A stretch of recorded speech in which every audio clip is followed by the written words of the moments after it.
Hey, Damashe. Hey, it's Mike. On the right microphone, right? Yeah. Oh man. We were having some audio issues. I specifically was having some audio issues before we got started. So I went in and I handed host over to Damashe and I jumped out of Zoom and then I went in and tried the little test your audio and I got no audio except for from the MacBook Pro. So my knee-jerk reaction, no matter the two terminal windows you have open clotting along, was reboot the computer. I should have just turned off the Vocaster, waited a second, turned it back on. I realized as I was rebooting, I did not try that. But my Claude sessions came back up, so I'm happy. Because I forced shut down. Oh, cool. Oh man, that's ugly. Oh no, they did not. Just my two terminal windows. Okay, well, we'll figure it out. Claude is smart. Yeah. It'll find the sessions. Yeah. I always find it interesting when you exit a session, it wants to give you like, here's a resume, type /resume with this code. And it's like, yeah, listen, man, nobody's going to copy that or keep it. But did you know you can just open Claude and then type /resume and then it brings up a list of your most recent sessions. So if you know which one was the most recent session, you can activate it. Now, when you're working in two different repos, you might want to be a little bit careful and go look at what you're doing, because you might resume the Quill one when you're working on Earshot, That'll be interesting, man. Some different writing styles for your podcast out. I got some comments for your show, and they're formatted. In Markdown. So I paid $100 for Claude, and I have gotten significantly further than I was last time we recorded with Earshot. I'm feeling good about it again. There in the beginning of this week, I was like, man, what did I do? Like, why did I even, why? Deleted people's data, all that fun stuff. And then Doug kept reminding me, and the same thing you kept saying too, I think. And that was beta. You're in beta. Like, things are going to happen. People are beta testing an app that is in active development. So yeah, Doug's comment, because I was getting frustrated. I'm like, man, Doug, I don't know what I'm going to do. This is starting to irritate me. I can't get people's data back. He's like, just re-add the feature to import your OPML file, and then people can bring their data back. If they don't have it, that's their fault.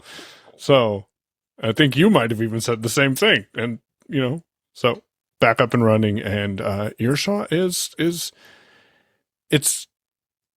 growing. Jeff mentioned on Double Tap, so I can talk about it, that he has spent $600 in Claude this month. That's extreme.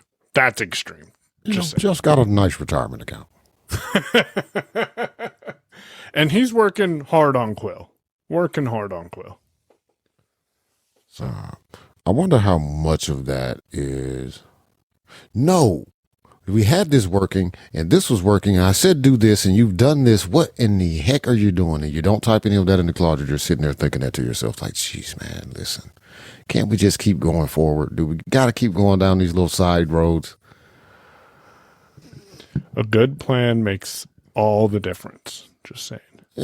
And sticking with one task. That is what I have, says the person who's working on 3 different PRs right now. Sticking with one task per session helps a lot. And also testing. So I was standing in the kitchen the other day, flicking through Mastodon as one does, reading some posts, and then all of a sudden Earshot opened. And I'm like, that's weird. Like, why did that? And then I remembered, oh yeah, I told Claude when it was done with its work to use wireless debugging and push Earshot to my phone so I could test it before we went to TestFlight. And wow. That was fun. But it worked for like 25, 30 minutes. So I had forgotten by then that I told it to do that. Huh. I didn't even know that was a feature. Yeah. So that's cool. If you're on the same wireless network and you register your phone with Xcode, you can wirelessly push a version of your app that is signed with your developer certificate to your phone. You can also do it over a cable, and it's a lot faster over the cable. But for me, it's just faster to say, "Hey, push this to my phone when you're done working on it, so I can test what you did." I have the weirdest, most cockamamie setup because my intention was to use the AT 2005 because that worked so well last time I had to record from home. Just, clamp this thing to the side of the thing and throw that mic up there, plug the cable in, we're good to go. Come back here, I cannot find the cable for the AT 2005. And I'm looking and looking and looking, and Mike texts me, "Are we still good?" I was like, "Yeah, I'm looking for a cable." I was like, "All right, screw it. I guess I'll go get the actual setup." So I had to go out, go grab the Beta 87A, grab the, what is this thing? Not a Zoomcaster. P4 Next. Hey, maybe those two should collaborate and we get a hell of an interface out of Zoom and, Zoom and, who makes the Vocaster? Rode.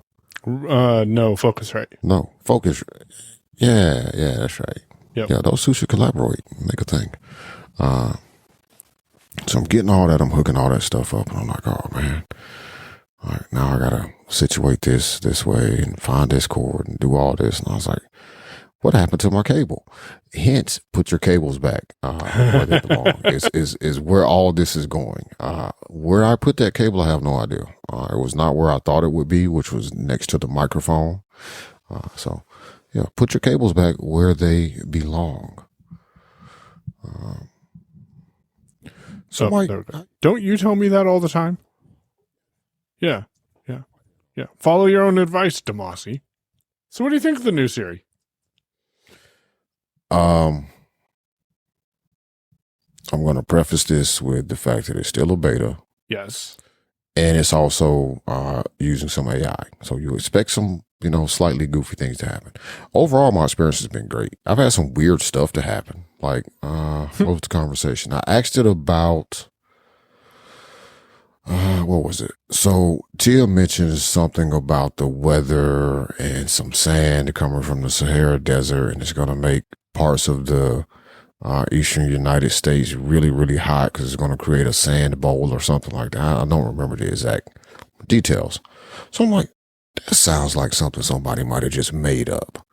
I'm going to ask Siri. So I asked Siri, why is there sand coming across the Atlantic from the Sahara Desert, and how's it going to affect the weather in North America?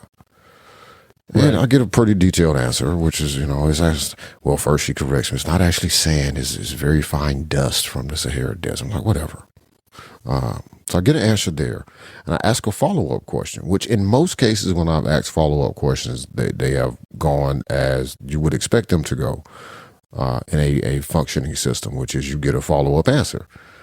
And my follow-up question was, because it gave me some things that are going to happen as a side effect of this.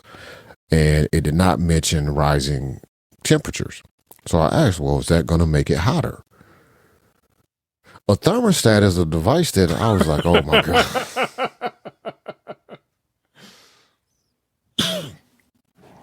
But I would say all in all, my experience has been really, really good.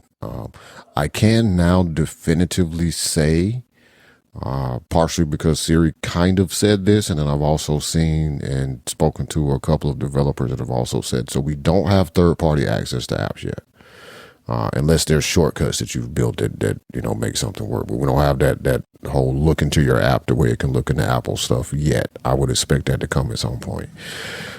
But it's been good. Like, I've had to look up emails. I couldn't remember when my flight was supposed to land coming back from Austin. So I just asked, and it, found it and says your flight, you're landing at 5:35. And I was like, cool. That part right there is the coolest. So I forgot which Shure microphones I bought. So I asked it if it could find which Shure microphones I bought, and I told it where I bought it from, and it did not find them. But I think I ended up deleting the actual email. It found an order from Z-Sounds from last year and gave me the order number, and it told me that it couldn't confirm what was in that order. So that didn't quite work out, but I think that was user error, not Siri can't find it error. And I I'm shocked every time I ask it, hey, can you go find an email? The other day I said, I think I told you this. I said, so-and-so sent me a list of tech tips and attached it as a Microsoft Word document to an email. It was sent at the beginning of May. Can you find it or the beginning of June? Can you find it and put those tech tips in a note for me? And it did that. And it did it quickly, faster than I would have thought that it would have done it. And it was accurate. And I was just shocked. If it can start interacting with third-party apps, and when it can, which will be in the not-too-distant future, I hope, maybe, it'll be even more powerful. But right now, it's pretty cool, especially for beta 2. Yeah. Again, beta 1 kind of felt like, beta 3 does in most years. It's been super solid. Yeah, I think for people who are mostly, if not completely, within the Apple ecosystem for kind of like the default app, so mail, calendar, reminders, notes, you're going to have a super great experience. For people like me who are not using any of those apps except for mail, it's going to be a little rough because you're going to be like, hey, I need you to do this and blah, blah, blah to a note. And then it's going to put it in notes. And I did it knowing where it was going to go. But now I have to remember to go look at notes to find that thing if I actually need it. Fortunately, most of what I've done has just been kind of tinkering around, like to see, hey, can it do this? And it's not like, oh, there's information. But you just gave me an idea of I got an email with an attachment. Hey, can you look at this email, pull the relevant data out of that attachment and add it to a note? And now I'm going to have to go look at that note if it actually does it. I'm surprised in a way, but surprised probably really isn't the right word. I think just kind of impressed that they've managed to do it as well as they have done it. Considering, I think it's Mike Rockwell, some Apple guy was like, 12 months ago we tore Siri down and started back over from the ground up. That is a lot of work done in a year, 15 months time. For us to be where we're at, and it works. It genuinely works. That's the thing I think I could tell people going forward as this moves down towards release in September is it really does work. It's not going to do everything you would want it to do, mostly because again that third-party app access isn't there. I'm going to set people's expectations and say you're probably looking at 28 before you're really going to get that. I could be wrong that we could see something, mid-year, because I believe, but I'm not sure, given that they've kind of rewritten Siri. It could be that this is going to still work on the intent that developers were encouraged to incorporate into their apps. So we could see something in the 27 releases, but I'm gonna set people's expectations and say, get used to Siri being good and look for third-party app access in 28. That does seem like a long time. Hopefully they can push it before that, but Apple operating the way that Apple has in the past, I would not be surprised if that's what we're looking at. Now I just want a new phone so I can get the better voices. No, you don't. So the reason I say that is, does your Siri, because I am using the better voices, does your Siri chop? Its voice get choppy after longer passages? Cancel. Sorry. It thought I was talking to it. She did get snippy with me today. I was asking about where SpaceX, closed at, and gave me that information and said how much they were down. Nope, they were up a little bit. How much they were up by, which is a very small percentage. Yada, yada. And I said, okay, I'm not even in that stock at all, though. So what about Apple? And it, Apple closed at blah. That's it? That's all you're going to tell me? Okay, what about That's NVIDIA? all you get today. NVIDIA closed at blah. NVIDIA was down to blah, and that was it. I was like, really? It's okay. You done talking about stocks today? You tired of this conversation? Siri is getting personality. Cancel. I can't even say that S word. S is getting personality.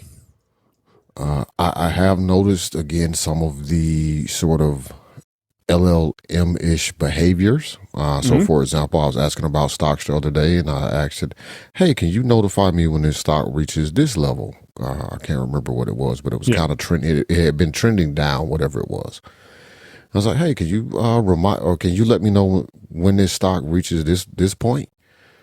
He was like, "Well, I can't do that directly." Went away and thought about it for a couple of seconds. Well, I can't do that directly, but you can do that in inside of other apps, like the native stocks app or some type of app or your broker's app. I said, wait, I can set alerts in the Apple Stocks app, because I was like, man, I'm going to start using this app right now. Right? That's what I was thinking. Like, huh, really? Like, oh, no, I made a mistake. Actually, you can't set alerts in the default Apple Stocks app.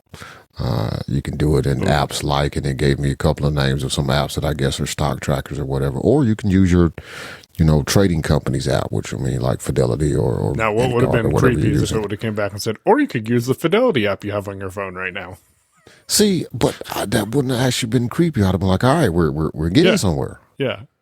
Because actually, that's what I would have preferred for you to say, well, no, I can't do it. And actually, I was wrong. Can't do it in the stocks app. But you do have the Fidelity app installed. You could do it there. That would have been cool. Because listen, you're looking at stuff on my phone already. So, like, tell me the app that I have on my phone to do this in. I knew I could do it in the Fidelity app, but I want to know, like, hey, can Siri remember some things? Wait, is mine going to wake up? No, because my phone is face down. Oh, that's right. Man, I started doing that with Android, and then I think Apple brought it afterwards, or maybe they both had it, but every once in a while I forget. So, So, if I remember correctly, there used to be not a hack necessarily, like an app you could install that could do that on Android. And Android rolled it into the operating system. And then Apple brought it along for, I think, specifically Siri. Yeah. I do feel like there was a time when turning your phone face down would also silence calls on Apple, but that didn't stick around very long. And I could just be dreaming, like I could be misremembering. I know you can do that on Android. Yep. Flip to shush, and you just flip your phone over and like, oh, it's in silent mode, which is great.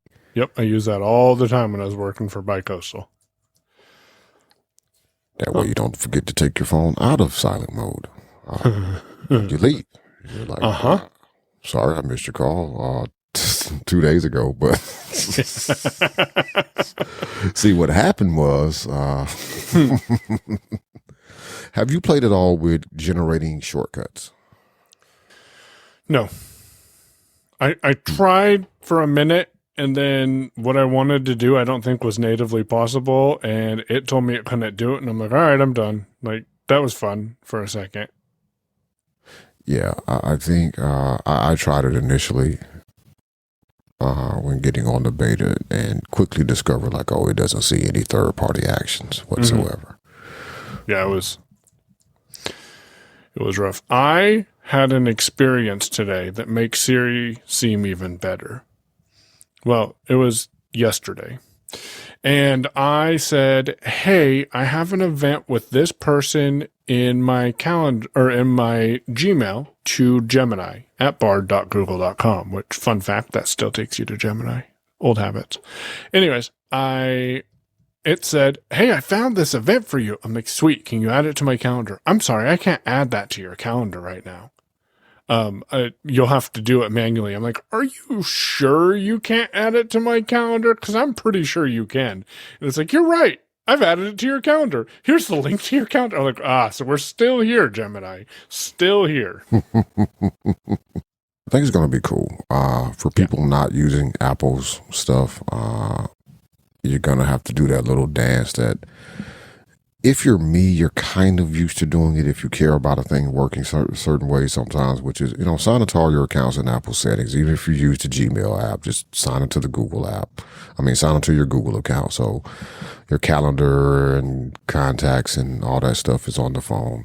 And just turn off notifications for it if you're using something else. Like, I am going to have to sign into contacts and calendars, sign into calendars with some of my accounts that are not in the Apple calendar so that they can see those. and just, turn notifications off for Apple's calendar because I still use Fantastical. But I think it's going to be, we're getting somewhere. We're definitely getting somewhere. Oh, I need to go play with the Siri app because beta 1 was rough. Like there was no focus. It was very sluggish with voiceover. I've not played with it because the cool thing is, and I find it more valuable than I thought I would. Now that you've had conversations with Siri in the Siri app, you can go back and see those conversations and continue those as if you need to. Yeah. And that's pretty cool. So I have opened it. I was surprised they didn't stick it on my home screen. Like where is it? Went to the app. It's in the app library. Well, for me, it's in the app library, so probably where it is for you. Yeah, because it did not show up on my screen. I thought it was going to go into utilities. But I did open and I was able to navigate around. There's a little bit of a focus issue, but that could also be because I was using FloType and I got stuck in the keyboard. Sometimes when you're swiping on the screen, if you're swiping at the bottom portion of the screen where the keyboard is actually visible, it all of a sudden decides, oh, you've touched me and touched me enough that I'm now active and you're swiping. Yep. And there's periods all over the place. He is actively developing that app for sure. Yeah, I just saw an update. How do people get? Is there an easy way for people to get to that if they want to get on that beta? To get to the TestFlight for that app? Yeah. I mean, you're doing the show notes this week, so you can put it in the show notes if you want. I don't know if I feel like doing all that. No, but there's a public link. I can just go find the link. Okay. So we'll talk about it. And you can also join their WhatsApp group if you want, Damashe, in the settings. Listen. So about WhatsApp. Yeah. What about WhatsApp? No, man, we're going to talk about FloType because we haven't talked about it really. Okay. So I'm going to go back to that so we can actually put it in the show. And that's an app that people, if you're interested in, especially if you're old like me, you remember Flexi. You should definitely check out FloType. It is in active development. I just saw an update that was recently pushed. FloType for me has become one of those apps. So it's a keyboard that you can switch to and the swipe gestures. And I got to say, it's pretty accurate. I rarely find myself having to cycle through suggestions, more than maybe 2 or 3 deep. And that's probably when it's an obscure word that I don't use a lot. But very cool app, definitely being actively worked on, and we'll have a link in the show notes for you to go check out FloType, which is a keyboard designed for the blind and visually impaired to be able to type quickly. So now you too can sit there next to a person, and instead of talking to them, you're texting on your phone, and your phone can go click, click, click, click, click, click, click, click, click, while you're typing a text message just like they do. To them.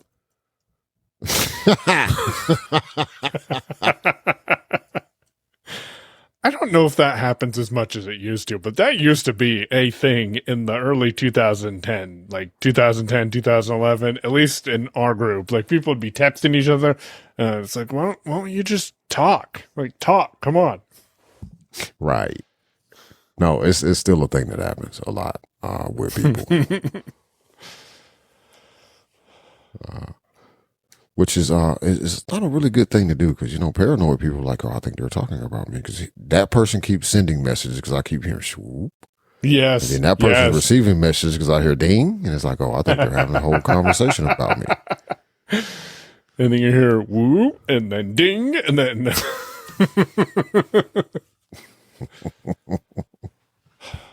Good times. And if Damashe remembers, so my app bundle ID, I think is what it's called, is media.payown.earshot, right? Uh-huh. I'm going to set up earshot.payown.media to redirect to the TestFlight URL, I think. And I'm like, that's kind of cool. I like that. Cool. Yeah. We'll put that in. We'll put that in. Make sure people get to see that because that'll be cool. If you want to get on the Earshot beta and you're not, you can go to the show notes and for this episode, and you will be able to join there. How do you feel about these price increases, Mike, on Apple products? It's about damn time.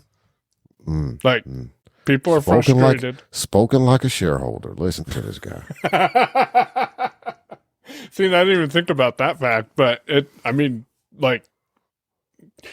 you had to have known it was going to happen at some point. True. I was a little surprised how quickly it happened, because there's always the impression / conversation out there that Apple has enough stockpile so they don't have to worry about it. But also, how long should Apple as a company eat the profits for situations that are out of their control? Well, I think that Apple had deals in place, but we don't. What we don't know, because we know that those deals are things that happen. Like they go to a company, oh, we're going to buy RAM from you, and we're going to buy this much. Here's a bunch of money, and we're covered for the next 3 years, 7 years. We don't know how long those deals go, right? So we don't know when deals were up for renegotiation. But we do know that whenever deals came up for renegotiation, like Apple was not going to get the price that they have been getting. Now they're probably not paying what we would see on the market value for that, because again, bulk buying can save you a lot of money. I think it would be short-sighted for any company that deals with that supplies components to a company the size of Apple to try to drag them too much on pricing, because we don't know how the AI stuff is going to shake out, but a lot of that is going to cool off at some point. And Apple will still be there. And as we know, Apple has a really, really long institutional memory for people doing stuff to them that they don't like. Hence the reason we don't have NVIDIA chips or didn't have NVIDIA chips and don't have NVIDIA chips in Apple's computers. Apparently it goes all the way back, and I vaguely remember this now. I don't remember it when it actually happened, but I think I vaguely now remember the story, but somebody else brought it up recently. That it all stemmed from the fact that a PowerBook used to overheat, probably 20 some years ago when that PowerBook came out, and Apple and NVIDIA got into a fight about who was going to pay for, fixing these people's computers who overheated. And 20 years later, they still ain't really doing business with NVIDIA. So I think it will be short-sighted of any company. It doesn't mean you can't increase the price on Apple, because again, like your supply is low and the demand is high. But again, I would think that Apple isn't having to pay what a lot of other people may have to pay, but there's still price increases. So at some point they were going to have to increase the prices. We don't know when their stockpile ran out or what.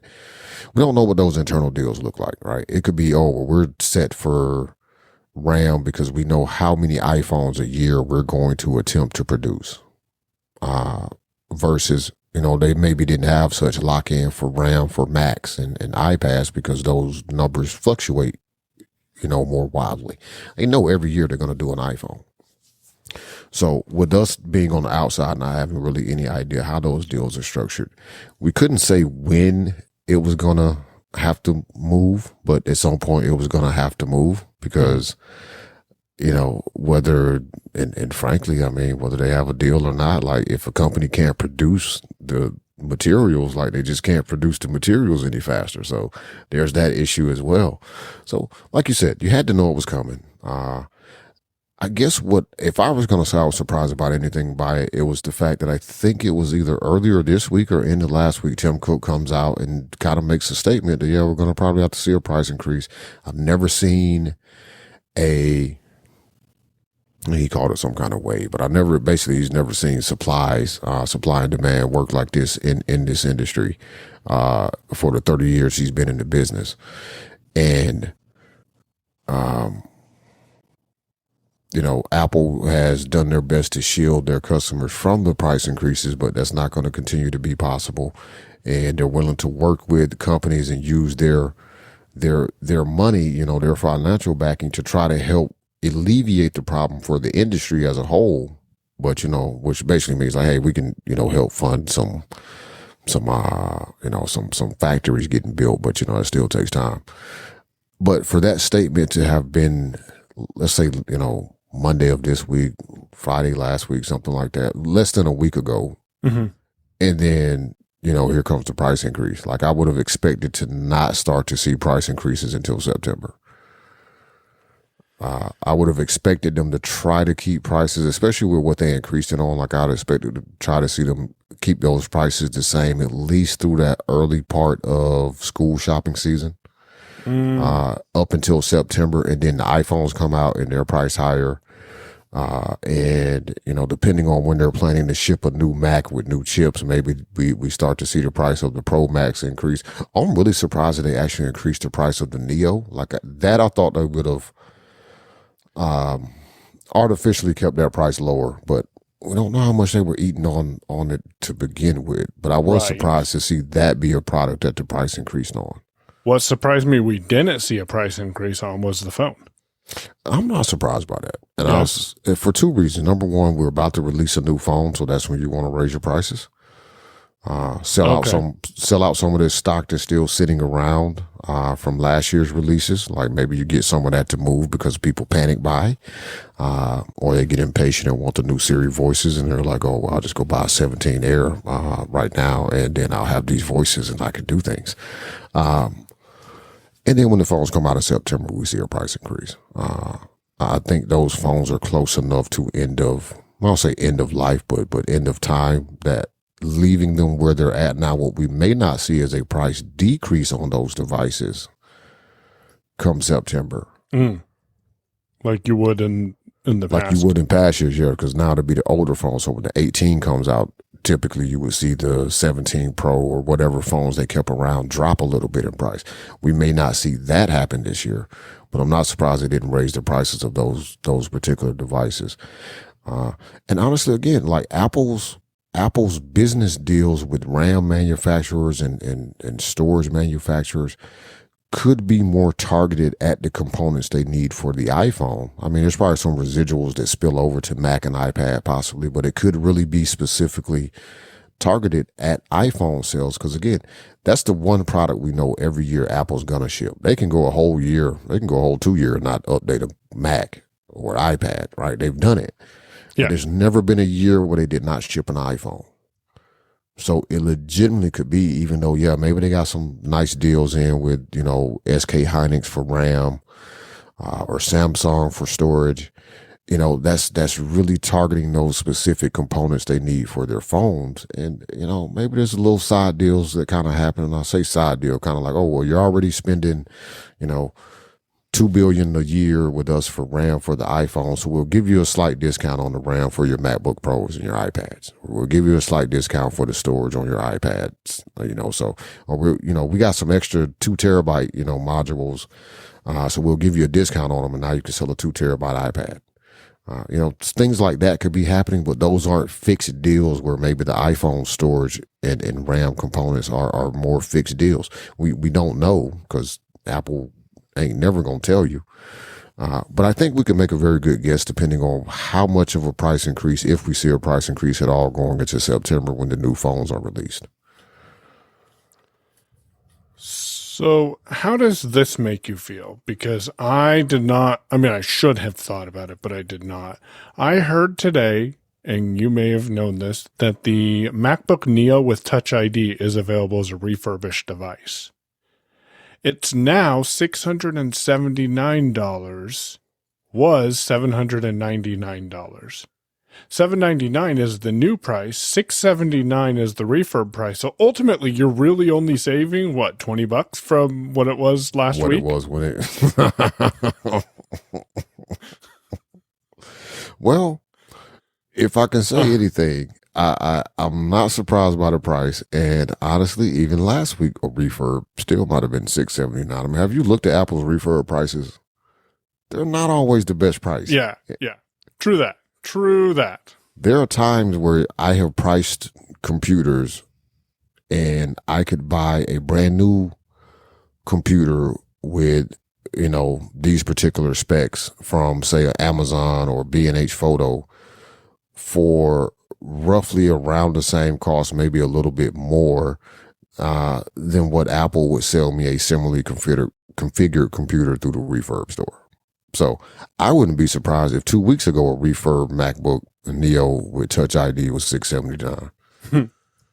Sometimes there are great deals to be had upon the Refurb store, and sometimes you're like, yeah, you know. But I would buy from the Refurb store. I would too. I would buy Refurb from Apple before I would buy Refurbed or renewed from anywhere else, because Apple's still going to give you the Apple Care on that, where they're not going to give it to you if you buy a renewed MacBook Pro on Amazon. That's not a thing.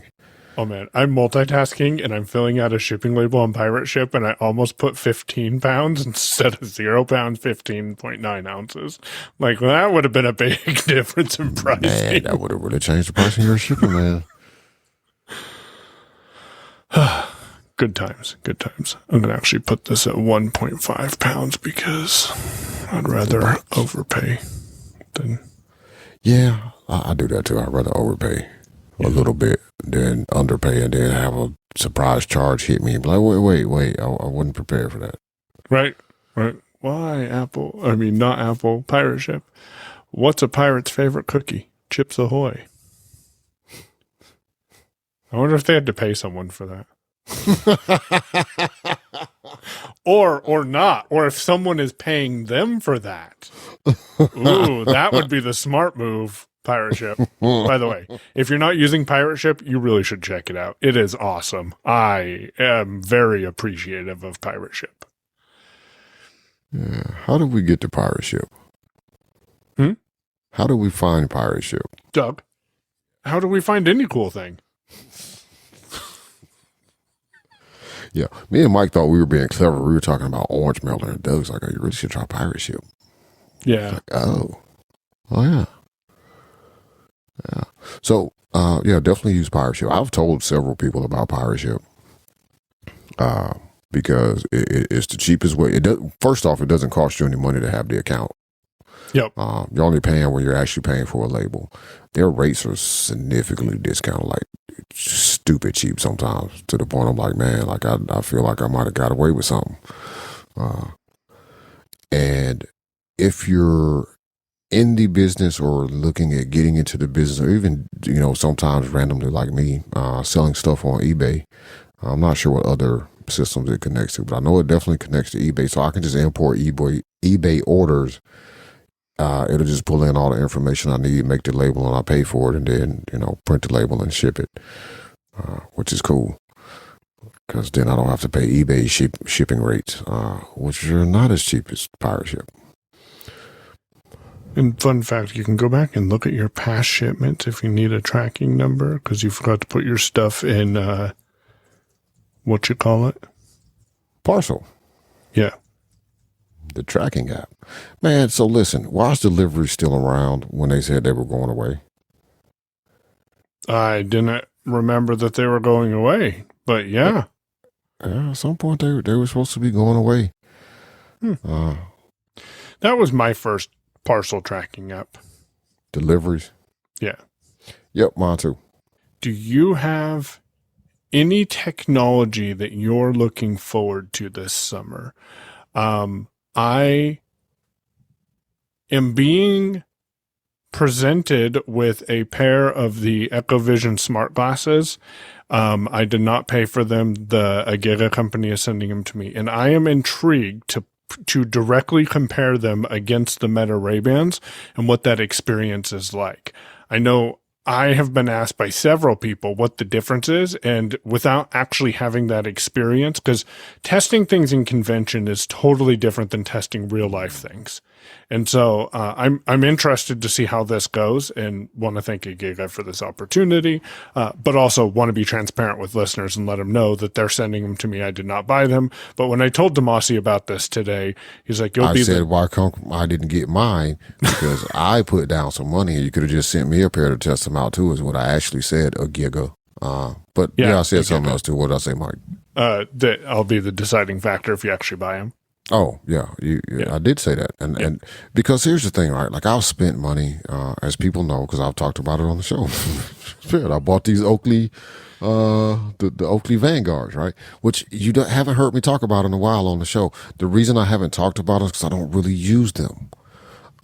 Partially because sometimes when I'm in my house and I need to know what something is, it feels stupid to put on sunglasses. Like, that's just how I feel. I'm not saying anything about any other person. I am telling you explicitly how I feel when I'm in my house and there is a box and I want the instructions off this box, or I want to know what this paper says to go grab my sunglass case and put on my sunglasses. I feel kind of weird and dumb. So I don't do it. Oftentimes when I'm leaving the house, I don't necessarily take them because maybe I'm not anticipating having to use them. And I have sunglasses that are a lot more comfortable than those, to be quite honest with you. And I tend to wear those. So there's a problem. And then, sometimes the stuff just doesn't work when you really need it to work, which is another problem. Like, oh, I'm sorry, I can't, I'm having problems connecting to the network to do the thing you want me to do. It's like, why are you here? Why are you here? Like, what are we doing? So, even though I did get in, I think I put down some amount of money for the Gigas up front, because I was very interested in them at the time. This is prior to me having any of the Meta glasses, I think.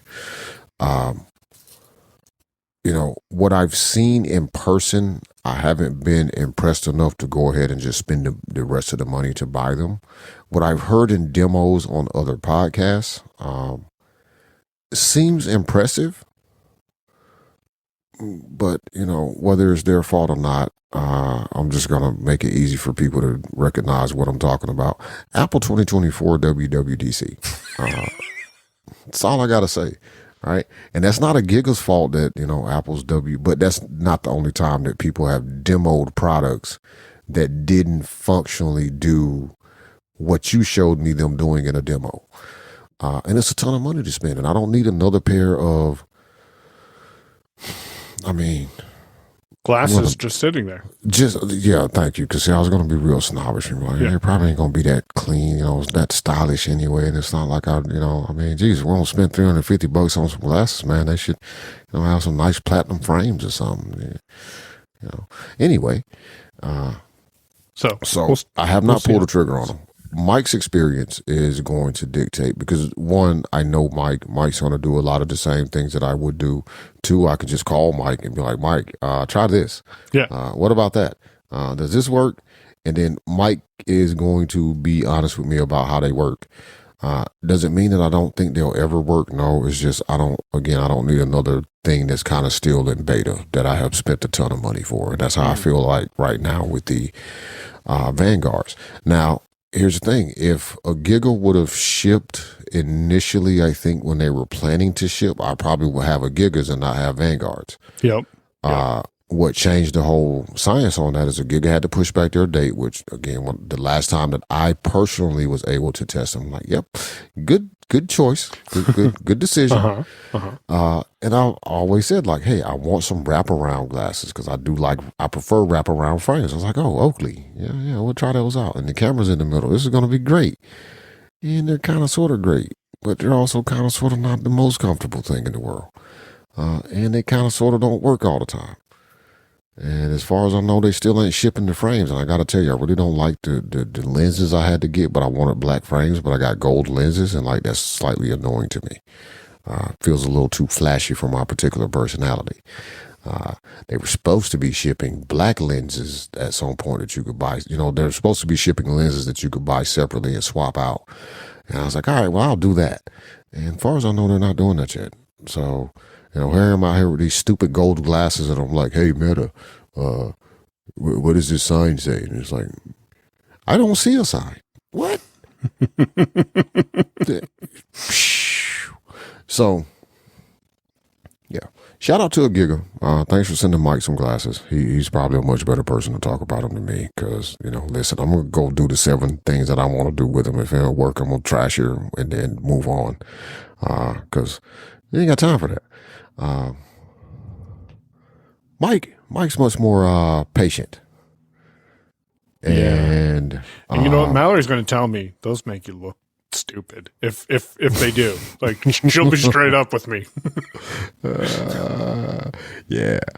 I mean, sometimes it matters if something makes you look stupid. It really more matters to me if I feel stupid. And again, putting glasses on in the house when I've been in the house for 3 hours to read something, like, that part feels stupid to me. Oh, man, there's some other beta stuff I'm playing with that I can't talk about that, exciting times. Just saying, technology is getting fun.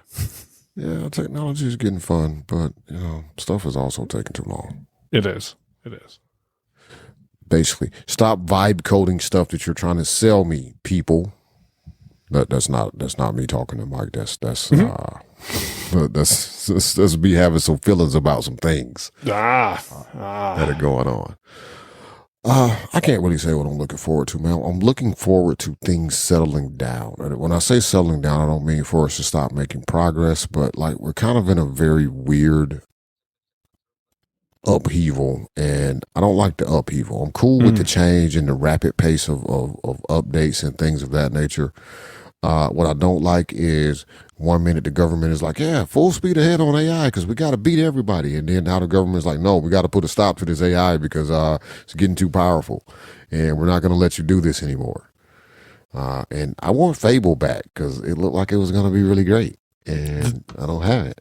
They are giving Mythos to some companies now. I saw announcement about that. So maybe Fable is coming back. Did you hear this, that Anthropic eventually might ask you to prove you're a U.S. citizen to get access possibly to Fable? I haven't heard that. If the government is going to continue to put that export restriction on Fable and higher models, that's the only way that they could make that work. But that also gets messy because then that means that certain people that work at Anthropic can't use their own model that they probably helped build. True that. Yeah. And they've been giving Mythos to companies. They're just kind of expanding out how many companies, they're expanding the list of companies that they're giving access to it to. What they're really trying to do, which it is a responsible thing to do if you figure out like, hey, this is this is crazy easy for people to be able to hack things. Like we're going from the level of like, okay, somebody's going to find an exploit because they're really talented, and that person could end up writing a script that then makes it possible for somebody who knows nothing to make use of this exploit to, some kid who doesn't, some individual period, who doesn't even think of security stuff in the way that I do or Mike does, can sit there and find vulnerabilities in software and just basically tear it apart and have a field day. Like, yeah, it would be kind of irresponsible to just release that to the world. So the idea behind Mythos was they were going to give access to certain companies and slowly expand that out through their program Glasswing to allow those companies to find their bugs and really cinch things down, because, there are bugs that don't get found simply because people don't. I mean, it takes us more time. Like the LLMs can sit there and just chunk away at it, and come up with things and find patches. I mean, look at all the patches Microsoft just rolled out. Look at all the patches that Firefox has been rolling out. Like, a lot of that is due to Mythos finding bugs. And the bigger issue, not in just being able to find exploits, is Mythos' ability to chain those exploits together, which is a very complex thing that happens in security exploits. A lot of times it's not just that, Apple had a bug in iMessage that let people, zero click, take over your phone. Like, no, it started out with this, and then they had to go from this to leverage to that to pivot into this to then be able to make use of that exploit in iMessages to make it happen. And with bugs like that, because they have existed, the thing is, like, nobody's coming after me to try to zero click iMessage me and take over my iPhone. I don't have anything on my phone anybody cares about that much. A president of a country, or a leader of a country, or head of state, or an intelligence agent, or people like that, yeah, they're probably going to be targeting them. Like, we're talking nation state type stuff. Mythos apparently is at a point that I could sit here just in my, stupid spare time while I'm watching YouTube videos or something, figure out a way to make those same type of exploits. Then it is, free for all for everybody. So it's responsible what they're doing. I do want to see this kind of settle down. Like the government needs to make up their mind. Like you can't have it both ways. You can't try to spook people the first half of your run with, we got to get ahead of China with AI. We got to stay ahead of China, which is what was being said, basically. Just pulling all the fluff out of it. That is exactly what we were trying to do. Oh, we got to, no laws can be, stopping AI. No, none of this. If a state writes a law that's going to slow down AI or hinder AI development, we're going to hold up some of your federal funding, like literal, threats were being made because we got to stay ahead of China. And now it's like, oh no, you can't put that model out. That's dangerous. Well, what did you think was going to happen, man? Like, you make up your mind. Hey, guess what? Somebody said this. I can't remember what podcast. It was like, Dario Amado just should have got on the Zoom call and be like, listen, so you're telling me I can't put this out. But here's the thing. China doesn't have any restrictions on how dangerous their models could be. So what are we doing? But we all know that really wouldn't have worked. It was funny, but it it wouldn't have worked because just because that's what the guy felt like last year doesn't mean he feels like that today.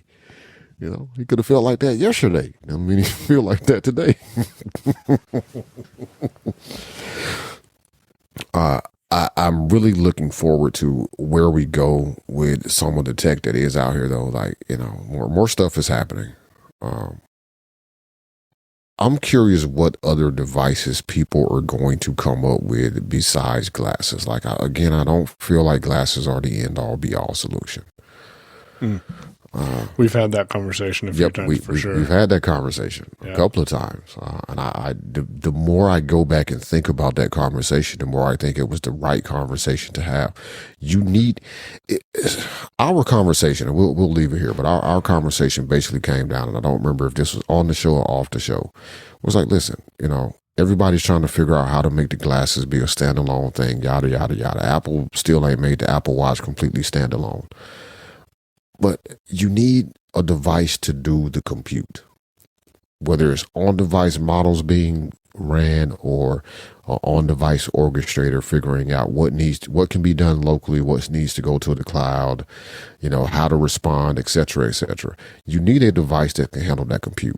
We are decades away from miniaturization and power and battery being good enough that can fit in one device other than the thing that everybody's been carrying for the past 20 years, a phone.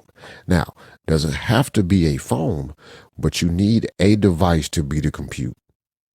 Maybe it's a belt pack, maybe it's something you can stick in your pocket. I think it should be flexible. No, it can't be your earbud. I'm just saying, like, your compute device has to be something that you're carrying. It could be something that you put in your pocket. It could be something that it can slide into a belt and it's kind of a part of your outfit, whatever. But there has to be a device for the compute. After that, like, the world is open at that point as to what you're using to interface with that compute. It could be earbuds. It could be glasses. It could be a wristband. It could be a ring. It could be a pendant. It could be a giant charm. A Jesus piece, one of Jesus' eyes could be your trigger thing or something. Like, I mean, you can, because the computer's still in your pocket. It doesn't matter what the end device that you're communicating with it through is. It matters that you have that compute device. And right now, that's why nobody can beat the phone, because everybody's trying to make glasses that can beat the phone, and you still need something to run the compute. And glasses can't do it. And if you don't believe me, go look at these specs from Snap. Go do some reading about the specs from Snap, and you'll understand what I'm saying. I mean, the guy has on some glasses that are ginormous, and they're crushing the top of his ears because they're so heavy. So There's a very good podcast. I come back to this podcast multiple times. I've referenced it on the show multiple times, and they just did a series on the growth of smart glasses from Google Glasses to the Meta Ray-Bans, including that was from like back in 2011, 2012, before Google Glasses was even a thing, and it is business wars. So if you haven't checked that podcast out, go check it out. Really good. It's an Audible production now. Yeah, I wasn't really pleased to hear the Audible bought them. Bought Wondery? Yeah. Yeah. I wasn't. Yeah. You know, that's what I'm looking forward to. I need a stop to this consolidation. You're trying to stop the AI people from releasing dangerous models. Why don't you stop all these companies from owning everything? We need diversity. But anyhow. Yeah. And about that, let's wrap it up. We want to wish you all a happy 4th of July because we are not going to... What? Hold on. What? Oh, yeah, you're right. Nope, yeah. Go ahead. Yep. So we want to wish you all a happy 4th of July. I think what I'm going to do... If you celebrate the 4th of July, because, you know, we have some listeners outside of the country, outside of the U.S. Let's not be so U.S.-centric, Mike. We need diversity. I just said this. So I'm going to pull an episode, Damashe. That's going to save me from looking like a goofball who didn't realize it. The 4th of July was coming in between episodes. I might pull that 4th of July episode we posted on DM series, 10 years ago? And No, we can't do You don't think I should? No. Do you remember that one? I do remember that one. I was sitting on my balcony with some microphone. I don't remember which microphone it was. It sure was not a Zoom pod track or Zoom H Essentials, that's for sure. No. I think it was your Ambios. Yeah. Anyways, happy 4th of July if you celebrate. If you don't, we'll see you. I mean, even if you do celebrate, we'll still see you on the 6th. And Damashe's editing this and publishing it. So if it's late, you can blame him, not me. And I am traveling to Vegas after we record this, and we'll see if I come home. So, see, this is how this is going to work. If it's late, people are still going to blame you because they're going to say, well, Mike should have still edited the show because they knew he wasn't going to do it in time. Yeah. Still going to be your fault. Yeah. Why didn't we record yesterday? We did not record Thursday because what was going on? I know working late and I was tired. Oh, you called me. I was trying to think because usually often it's me calling you, but I think you called me yesterday. No, I called you yesterday because I was like, man, listen, if we can move it to another day, that would be tremendous. Basically, because I wanted to go home and I didn't want to have to sit in the sort of position I'm sitting in now to record at home. Right. So that's what that was. You just delayed the pain one more day. Well, see, I'm doing a whole lot better today, though. Just yesterday, I didn't feel like doing it. But also didn't want to stay up there as long. I didn't want to come home and then go back to the office or any of that nonsense yesterday. Today, I was like, yep, this is what I'm doing. I'm going to go set it up, and we're going to sit like this, and everything's going to be cool. And it's great. I don't have any complaints. And shout out to Tony or Toady or whatever. Shout out to the mic arm people, man. This thing is amazing. We want to thank everybody for listening. As Mike said, we wish you a happy Independence Day if you celebrate that here in the U.S. If you're outside of the U.S., well, fireworks. Happy 4th of July. How about that? Barbecue.